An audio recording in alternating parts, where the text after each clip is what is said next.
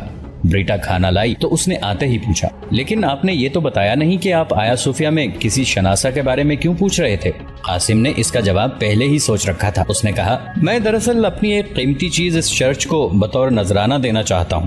میں چاہتا ہوں کہ میرا نذرانہ کسی ایسے ہاتھ میں پہنچے جو ایماندار اور خداوند یسوع مسیح کے دین کا سچا پیروکار ہو۔ لیکن آپ تو بتا رہی ہیں کہ یہاں سارے راہب بددیانت ہیں۔ نہیں، میں نے یہ کب کہا ہے؟ میں تو یہ کہہ رہی تھی کہ ان میں معزز ڈیمونان ایماندار اور صاف ستھرے انسان ہیں۔ میں نے خود اس مقدس جنگ کے لیے اپنا سب سے قیمتی لاکٹ چرچ کی نظر کر دیا ہے اور معزز ڈیمونان بطریق ثانی کے ہاتھ پر ہی رکھا ہے، حالانکہ وہ لاکٹ مجھے جان سے زیادہ عزیز تھا، کیونکہ وہ مجھے میری ایک پیاری سہیلی نے دیا تھا۔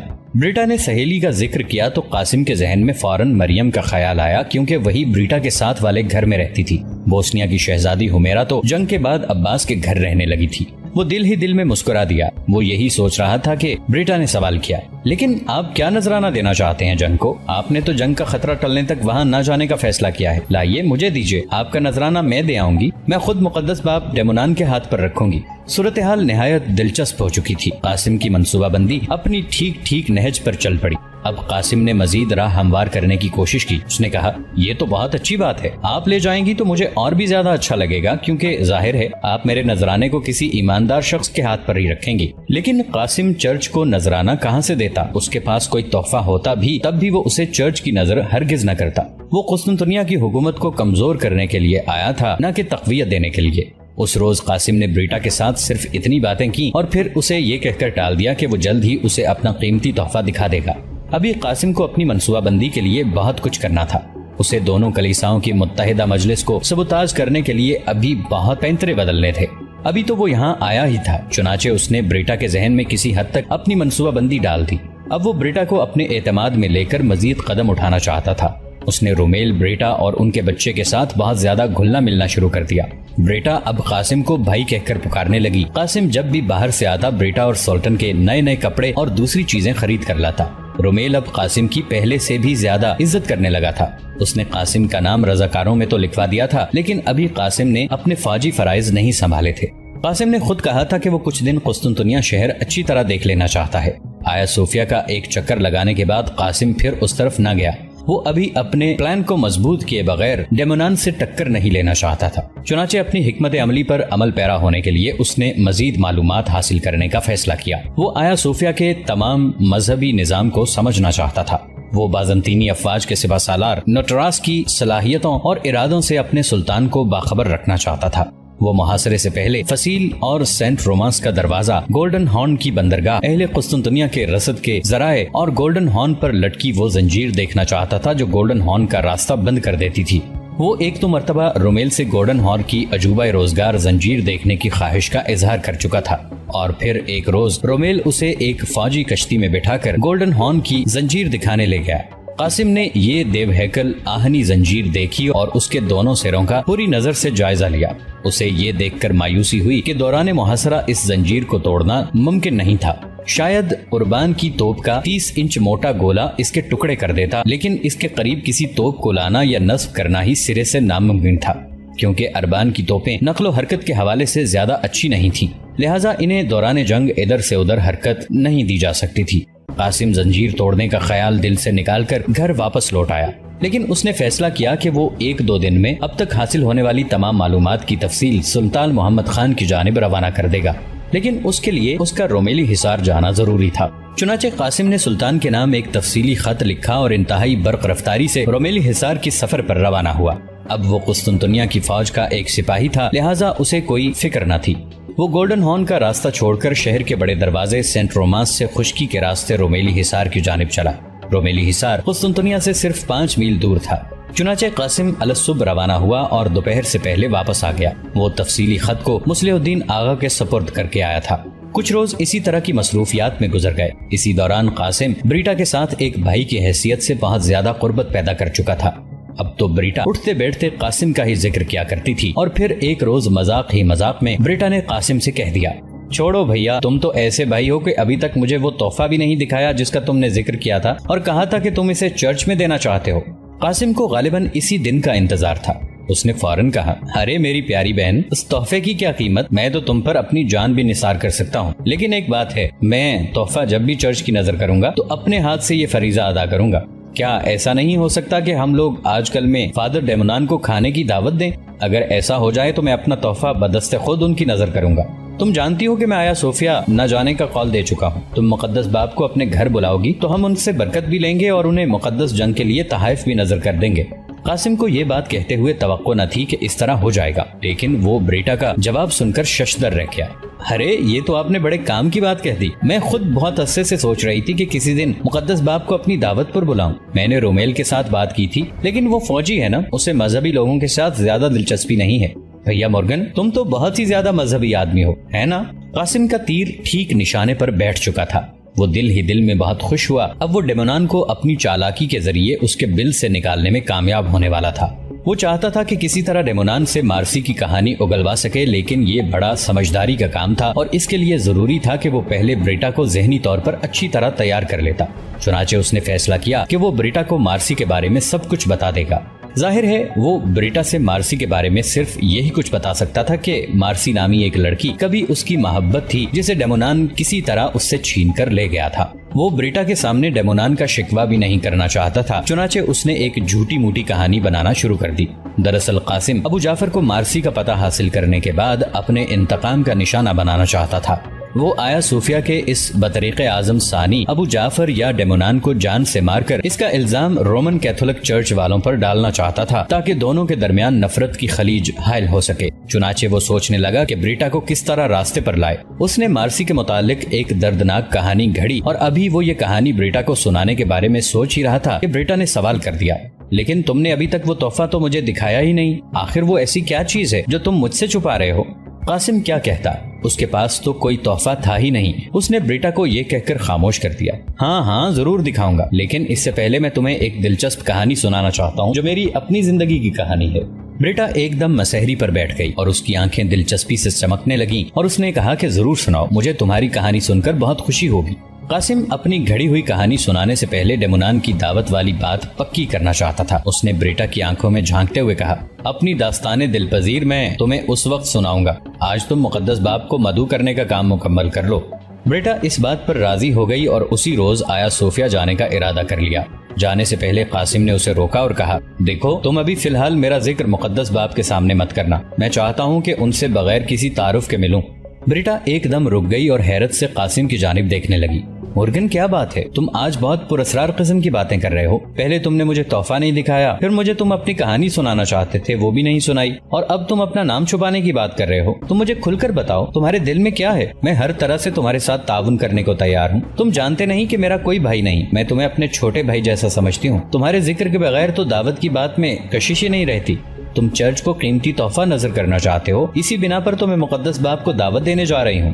قاسم بری طرح سٹپٹا گیا، وہ نہیں چاہتا تھا کہ بریٹا ڈیمونان کے ساتھ اس کا ذکر کسی اجنبی مہمان کی حیثیت سے کرے۔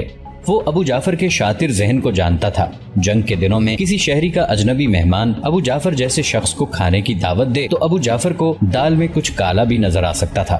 چنانچہ قاسم نے بریٹا سے پوچھا، تو پھر تم کس حیثیت سے میرا تعارف کراؤ گی؟ اپنے بھائی کی حیثیت سے، البتہ میں تمہاری شان بڑھانے کے لیے یہ ضرور کہوں گی کہ تم بہت مالدار اور رئیس آدمی ہو۔ قاسم بریٹا کے سادہ انداز پر مسکرا دیا اور اسے جانے کی اجازت دے دی۔ ہمارے اس چینل کو سبسکرائب کر کے نیچے موجود بیل آئیکن کو بھی ضرور کلک کیجیے گا۔ اگلی ملاقات تک کے لیے ہمارا اور آپ کا اللہ نگہبان۔